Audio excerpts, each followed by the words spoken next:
La météo joue des tours étonnants aux maraîchers du Ceylan. Après la sécheresse de cet été, ils sont à présent confrontés à un autre phénomène, un automne exceptionnellement doux qui fait trop grandir les légumes et trop vite.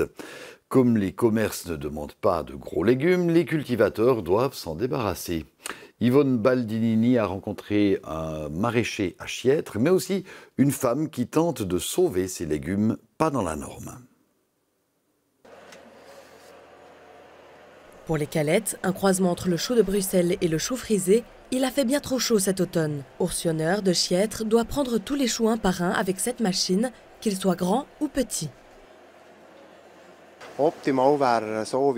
Idéalement, il devrait être comme celui que j'ai dans la main droite. Là, il est parfait pour la vente. C'est comme ça que le consommateur le veut. Celui-ci, nous devons l'enlever d'abord parce qu'il n'entre pas dans le paquet, ensuite parce qu'il prend trop de volume et que nous n'arriverions pas aux 250 grammes que souhaite l'acheteur. Il faudra donc le jeter.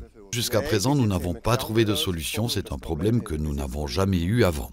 À cause des températures élevées présentes également en été, les mouches blanches restent aussi collées aux calettes. Oursionneur et son équipe doivent donc les faire passer dans une station de lavage.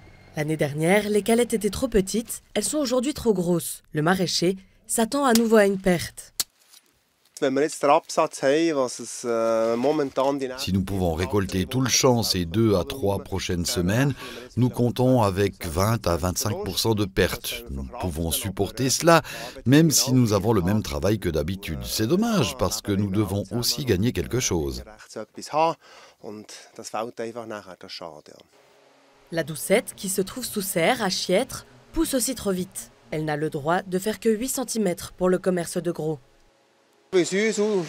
Voilà à quoi ça ressemble. Cette doucette est déjà si grande que nous devrons l'accueillir fin novembre et nous n'en aurons plus pour Noël. Pour Karin Hunziker de Finsterhennen, les trop gros légumes ont encore de la valeur. Elle veut faire quelque chose contre le gaspillage alimentaire.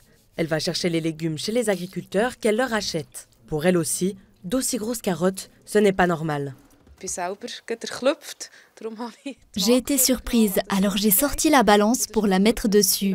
Elle pèse 1 kg 120 grammes. C'est particulièrement le cas pour les légumes racines.